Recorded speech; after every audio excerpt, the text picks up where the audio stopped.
오늘은 교회의 부흥이라는 제목으로 하나님 말씀 함께 나누고 같이 기도하겠습니다. 오늘 본문 말씀은 부흥을 위한 하박국 선지자의 기도입니다.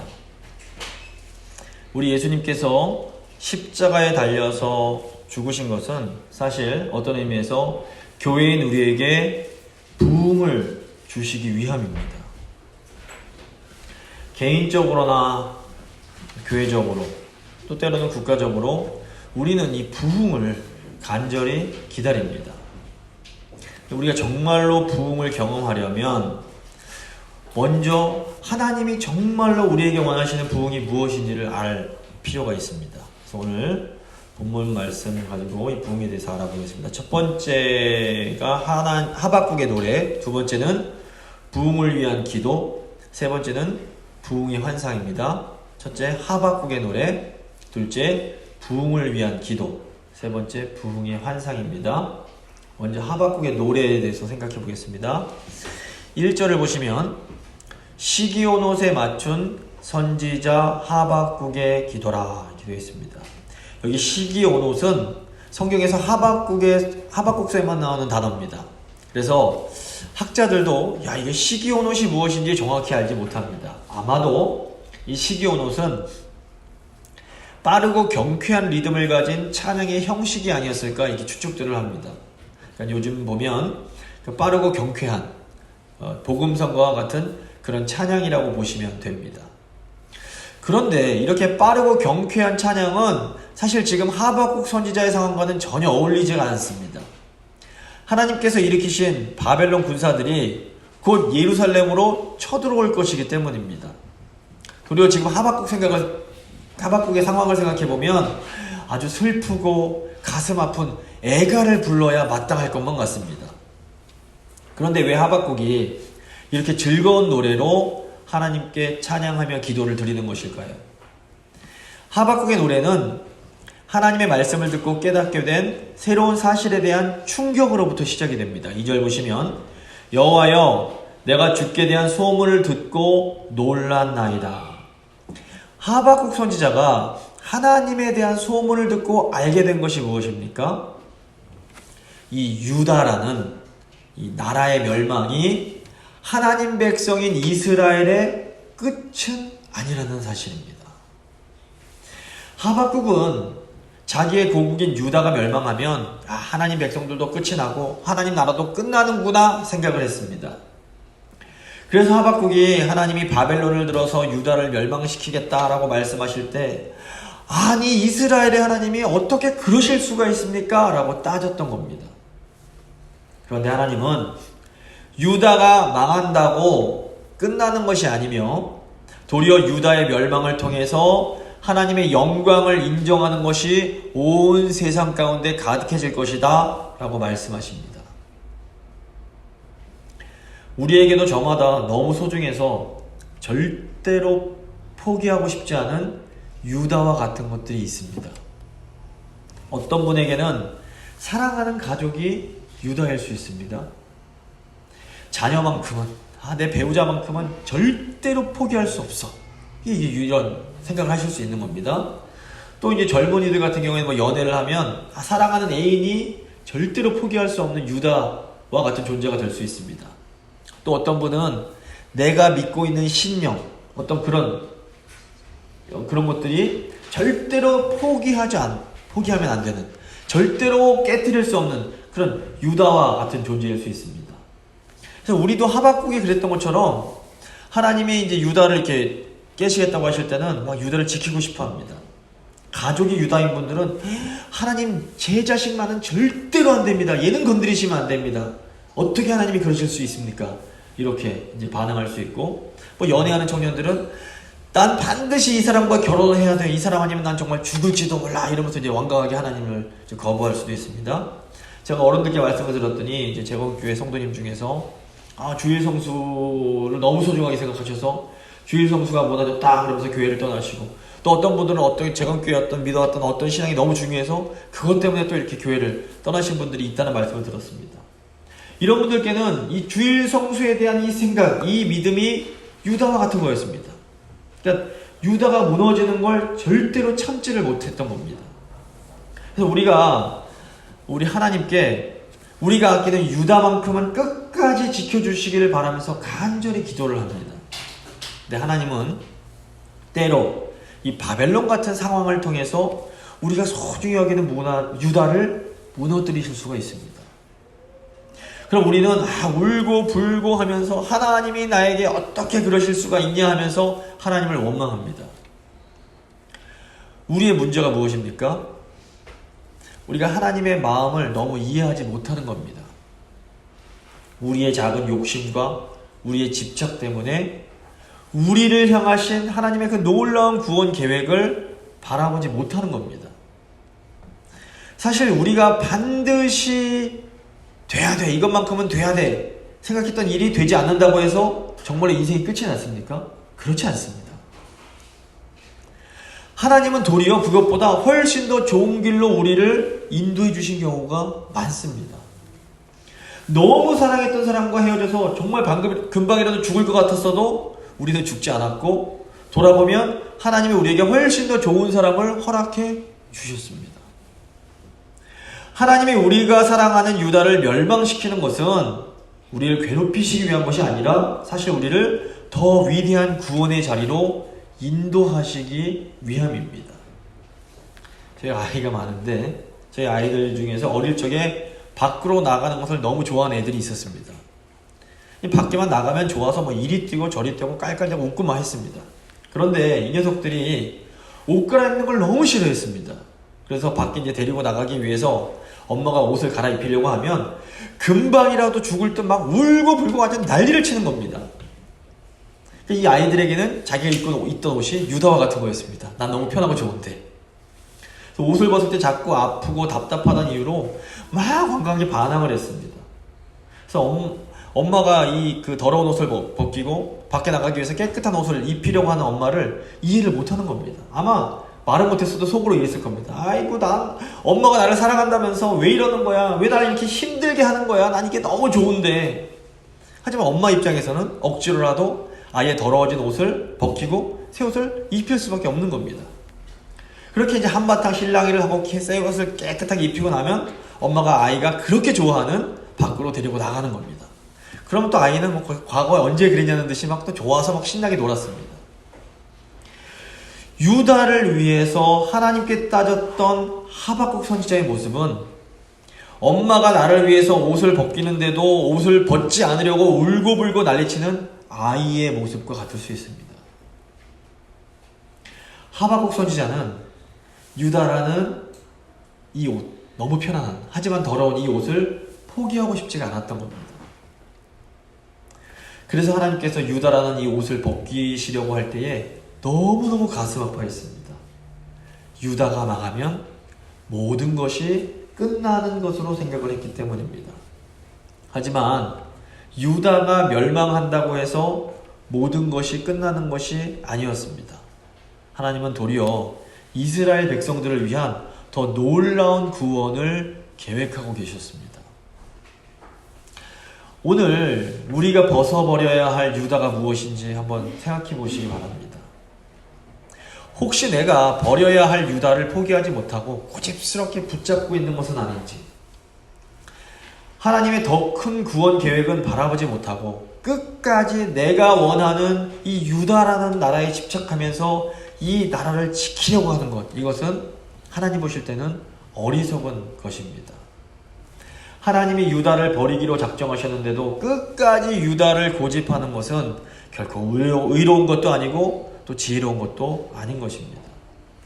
계속해서 유다를 붙잡고 있으면 우리의 마음은 계속해서 상처를 받게 됩니다. 그러므로 때로 하나님께서 이건 아니다, 포기해라 하실 때는 깨끗하게 포기해야 됩니다. 우리가 유다를 포기해야 하나님의 더 큰 구원을 바라볼 수가 있습니다. 우리를 향한 하나님의 더 큰 구원 계획을 믿고 담대히 앞으로를 향해 나아가는 우리 모두가 될 수 있기를 바랍니다. 우리는 하나님께서 우리가 사랑하는, 우리가 애착을 느끼는 이 유다를 멸하시는 이유를 생각해 봐야 됩니다. 하나님께서 유다를 멸하시는 것은 이스라엘 백성들을 사랑하지 않아서가 결코 아니었습니다. 유다에 살고 있던 이스라엘 백성들 스스로가 사실은 하나님 백성으로 살아가기를 싫어했고 포기했기 때문이었습니다. 하나님의 백성으로 산다는 것이 무엇입니까? 하나님의 영광을 드러내면서 사는 것입니다. 우리가 어떻게 해야 하나님의 영광을 드러내면서 살아갈 수 있습니까? 오직 하나님 한 분만 의지하고 오직 하나님 한 분만 섬기면서 살아야 됩니다.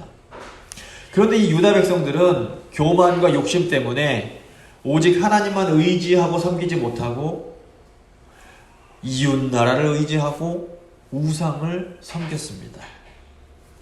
사실 그 하나님께서 유다를 한 번 잘못했다고 그냥 이렇게 벌하신 것이 아닙니다. 하나님은 유다가 돌아올 때까지 오랫동안 기다려 주십니다. 계속해서 선지자들을 보내시면서 돌아오라 돌아오라 말씀하셨습니다. 애굽 같은 거짓된 이웃 나라와 우상을 의지하지 말고 내게로 돌아와서 나를 의지해라 이렇게 말씀해 주셨습니다. 그런데 유다 백성들은 끝까지 고집을 부리면서 하나님 말씀에 순종하지 않습니다. 지금도 마찬가지입니다. 하나님은 하나님 백성인 우리들이 하나님 백성답게 살아가기 원하십니다. 하나님의 백성답게 사는 것은 하나님을 기뻐하면서 하나님의 영광을 위해서 사는 것입니다. 무엇이 하나님의 영광을 위한 삶입니까? 세상적으로 성공해서 돈도 많이 벌고 높은 자리에 올라가는 것이 하나님께 영광을 돌리는 삶일까요? 그렇지 않습니다. 하나님께 영광을 돌리는 삶은 바로 지금의 삶 속에서 오직 하나님 한 분만 의지하고 하나님만을 기뻐하면서 살아가는 삶입니다. 어떤 상황 속에서도 하나님이 주시는 힘으로 기뻐하면서 사는 것, 이것이 하나님께 영광이 되는 삶인 겁니다.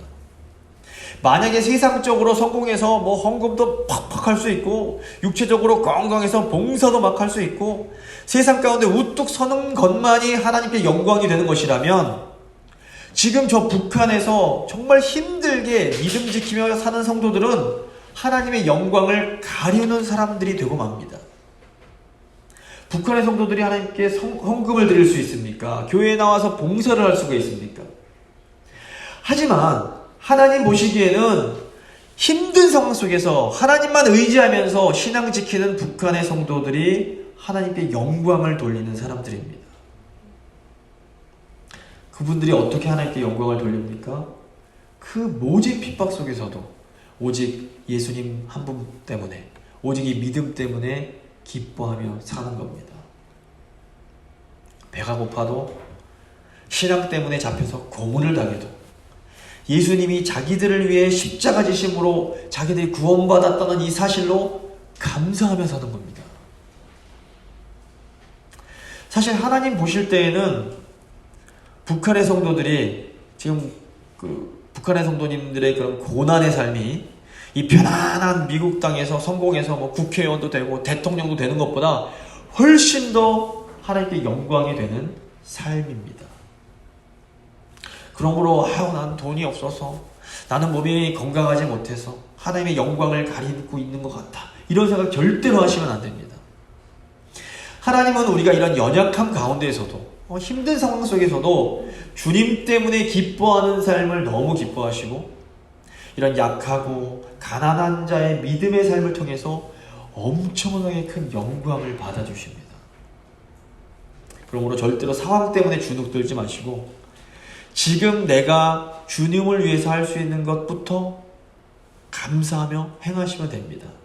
가까이 있는 가족들에게 잘해주시고, 이웃을 용서하고 사랑해주시고, 다른 사람의 약점을 보면 속으로 아유 저 사람 이렇게 정죄하지 마시고, 뒤에서 다른 사람 이렇게 막 흉보거나 이런 말 하지 마시고 아주 작은 일부터 실천하시면 됩니다.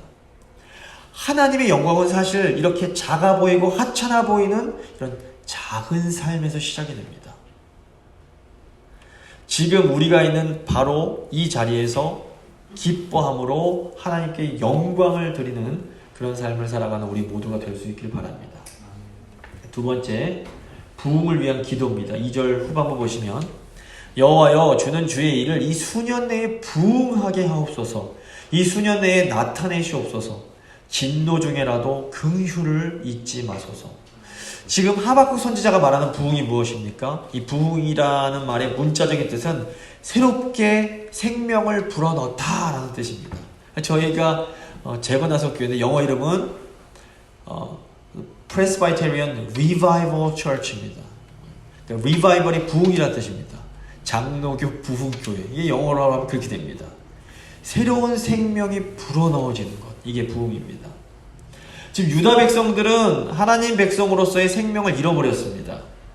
하지만 하박국 선지자는 하나님께서 이들에게 다시금 생명을 불어넣으셔서 그 영광스러운 모습을 되찾게 해달라고 기도하고 있습니다. 지금 유다라는 나라의 멸망은 이미 정해진 사실이었습니다. 하박국 선지자가 부흥케 해달라고 기도한다고 해서 이 유다라는 나라의 운명이 바뀔 수 있는 것이 아니었습니다. 하지만 하박국은 여전히 이 수년 내에 유다를 부흥케 해달라고 기도합니다. 여기서 이 수년 내라는 뜻은 우리 시대에 라는 의미입니다. 우리는 하나님께서 내가 원하는 대로 응답하지 않으시면 자포자기하기가 쉽습니다. 그래서 에라 이제 나도 모르겠다. 될 대로 되라. 이런 마음으로 그냥 포기해 버리곤 합니다. 하지만 하박국 선지자는 정말 눈앞에 보이는 뻔한 어려운 현실 속에서도 포기하지 않습니다. 유다는 멸망할 것이고 아주 극심한 고난을 겪을 것이지만 지금 자신이 기도하면 하나님께서 이 수년 내에 우리 시대에 다시 유다를 세워주실 것을 믿었던 겁니다. 사실 유다가 멸망한 것은 모세와 같은 중보자가 없었기 때문입니다. 자신의 목숨을 걸고 하나님의 백성들의 죄를 위해서 기도하는 중보자가 유다에서 사라졌기 때문입니다. 우리가 사람들이 하는 사업, 장사 이런 것들은 또 기도하지 않아도 얼마든지 성공할 수 있습니다. 또 기도하지 않아도 머리 좋은 사람들은 얼마든지 공부 잘할 수 있고 기도하지 않아도 건강한 사람들도 많습니다. 하지만 교회는 기도하지 않으면 절대로 부흥할 수 없습니다. 교회의 생명은 성령의 역사에 달려있는데 이 성령께서는 오직 우리의 기도를 통해서 역사하십니다. 그래서 교회에 우리 성도들에게 어떤 아픔과 어려움이 있다면 그것은 기도하지 않는 우리 모두의 책임이 되는 겁니다. 그러므로 우리가 힘들 때 이건 이 사람 때문에 그래 저 사람 때문에 그래 이렇게 하면서 다른 사람을 탓해서는 안 됩니다. 진짜 문제는 내가 먼저 모세처럼 교회를 위해 생명을 걸고 기도하지 못하는 것입니다. 그렇다면 이제 어떻게 해야 될까요? 하박국 선지자의 마음으로 우리가 다시 기도를 시작해야 됩니다. 하나님께서 다시금 성령을 우리 교회 위에 부어주셔서 마른 뼈와 같은 우리 모두가 다시 생기를 얻을 수 있도록 간절히 기도해야 되는 겁니다. 하박국 선지자가 또한 진노 중에라도 긍휼을 잊지 마옵소서라고 기도를 드립니다. 부흥을 위해 기도하는 하박국은 유다가 잘못했다는 것을 인정하면서 유다에게 하나님의 그 진노가 임해야 함을 받아들입니다. 때로는 하나님의 징계를 받아들이는 것도 믿음입니다. 참된 부흥은 잘못된 것에 대해서 그냥 덮고 넘어가는 것이 아닙니다. 유다 백성들은 하나님께 범죄했기에 바벨론이라는 무서운 채찍을 맞아야만 했습니다. 하지만 바로 이때에 하박국은 주님, 하나님의 백성 유다가 하나님께 맞을 짓 했다는 것 잘 알고 있습니다. 하지만 주님, 때리시더라도 조금만 살살 때려주십시오. 이렇게 지금 기도하는 겁니다. 아무리 나의 부모고 나의 자식이라도 몸에 병이 생기고 암이 생기면 아파도 배를 가르고 그 암덩어리를 떼어내야 살 수가 있습니다. 암이 있는데도 아플까봐 수술을 못하게 하는 것은 이게 진짜 사랑이 아닌 겁니다. 그러므로 우리가 범죄한 우리 성도와 우리 교회를 위해 기도할 때에 주님 절대 때리시면 안 됩니다. 무조건 보호해 주셔야 됩니다. 라고 기도하는 건 이건 아닙니다. 도리어 주님, 제가 압니다. 제가 사랑하는 사람이, 제가 이렇게 사랑하는 교회가 잘못했습니다. 아픕니다. 성령님의 수술이 필요합니다. 하지만 주님, 제발 너무 아프게 수술하지는 말아주십시오. 진도 중에라도 긍휼을 베풀어 주십시오. 이렇게 기도해야 되는 겁니다. 하나님께서 우리의 이 간절한 기도를 들으시고 진노 중이라도 우리에게 긍휼을 베풀어 주시는 겁니다. 세 번째, 부흥의 환상입니다. 유다의 멸망 뒤에 있는 하나님의 이 거대한 구원 계획을 듣게 된 하박국 선지자가 하나님이 회복하실 영광을 믿음으로 바라보면서 노래를 하기 시작합니다. 3절과 4절입니다. 하나님이 대만에서부터 오시며 거룩한 자가 바란산에서부터 오시는도다. 그의 영광이 하늘을 덮었고 그의 찬송이 세계에 가득하도다. 그의 광명이 햇빛 같고 광선이 그의 손에서 나오나니 그의 권능이 그 속에 감추어졌도다. 이 대만과 바란산은 모두 이스라엘 동쪽 에돔 땅에 있는 지역들입니다.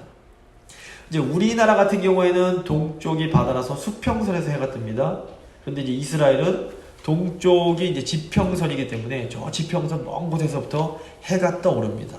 뭐 이제 미국 사시니까 이런 장엄한 광경들을 다 보셨을 텐데, 칠흑같이 깜깜했던 지평선에서 희고 밝은 줄이 한가닥에 나타나면서 태양이 떠오릅니다.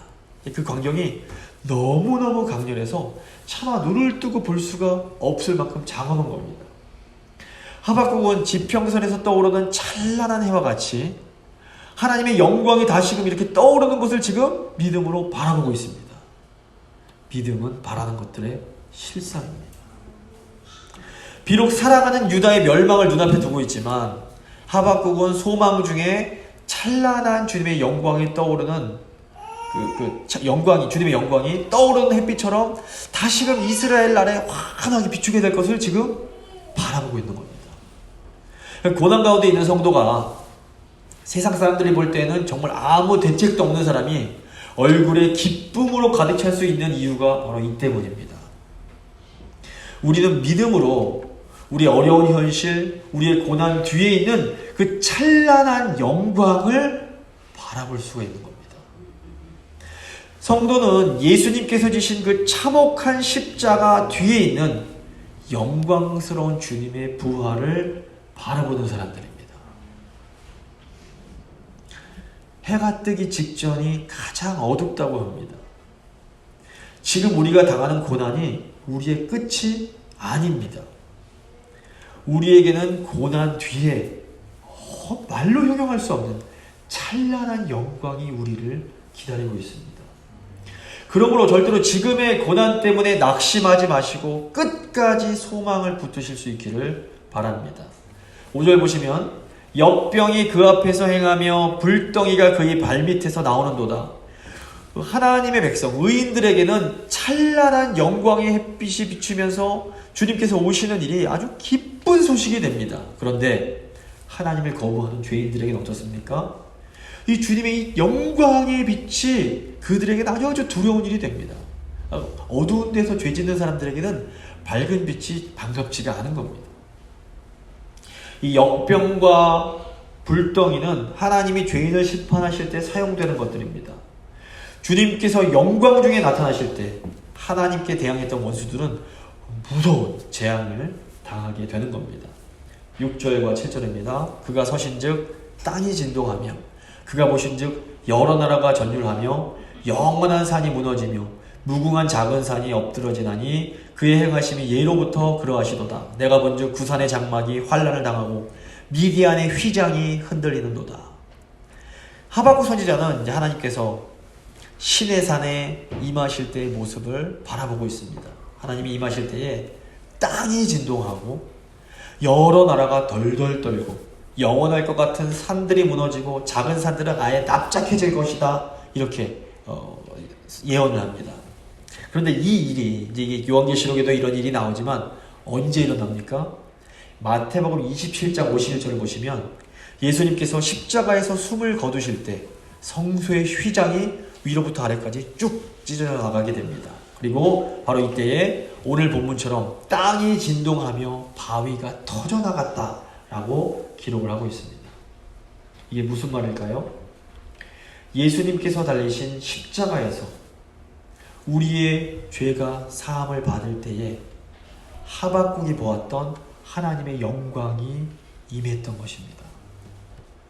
진정한 부흥이 무엇입니까? 우리의 이 정말 고질적인 죄의 문제가 해결이 되고 거룩하신 하나님이 우리에게 임하시는 것, 이것이 바로 부흥입니다. 하나님이 성령으로 우리의 삶 가운데 임하실 때에 우리는 하나님의 이 영광을 경험할 수가 있게 됩니다. 하나님의 영광이 우리에게 비춰질 때 우리에게 나타나는 것, 그게 바로 거룩입니다. 사실 영광과 거룩은 거의 비슷한 말이라고 할 수 있습니다. 거룩한 곳에서 하나님의 영광이 드러나고 하나님의 영광이 비춰지는 곳이 거룩해지게 됩니다. 고난이 우리에게 주는 유익이 무엇입니까? 고난은 우리를 단련해서 죄를 피하게 만듭니다. 우리의 고난 자체가 우리를 정결하게 만들지는 못하지만 우리가 믿음 안에서 고난을 겪을 때 우리는 습관적으로 범하던 죄를 버릴 수 있는 그런 유익을 우리가 얻게 되는 겁니다. 그래서 다윗은 시편에서 고난받은 것이 내게 유익이라 이로 인하여 내가 주의 율례를 배우게 되었나이다 라고 고백을 합니다. 고난이 참 안 좋습니다. 싫습니다. 그런데 고난이 우리에게 유익합니다. 죄를 짓지 않는 삶, 하나님께서 싫어하시는 것을 하지 않는 삶이 거룩한 삶입니다. 우리가 거룩한 삶을 살 때에 우리를 통해 하나님의 영광이 드러납니다. 하나님께서 우리에게 고난을 허락하시는 가장 큰 이유 중 하나가 바로 우리를 더 거룩한 자로 만드셔서 하나님의 영광을 드러내는 삶을 살게 하시는 겁니다. 하박국 선지자는 하나님의 영광 중에 임하심으로 하나님의 백성 이스라엘이 다시 살아나게 될 것을 바라봅니다. 예수 그리스도가 십자가에서 우리의 죄를 사해 주심으로 우리는 성령 안에서 이 부흥을, 성령이 우리에게 임하는 것을, 다시 살아나는 것을 경험할 수가 있게 됩니다. 부흥은 우리가 십자가의 능력으로 죄에서 해방되어 참으로 하나님께서 기뻐하시는 삶을 살 수 있게 되는 것입니다. 우리 모두가 성령 안에서 하나님께서 주시는 이 참된 부흥의 삶을 살아갈 수 있게 되기를 간절히 소망합니다.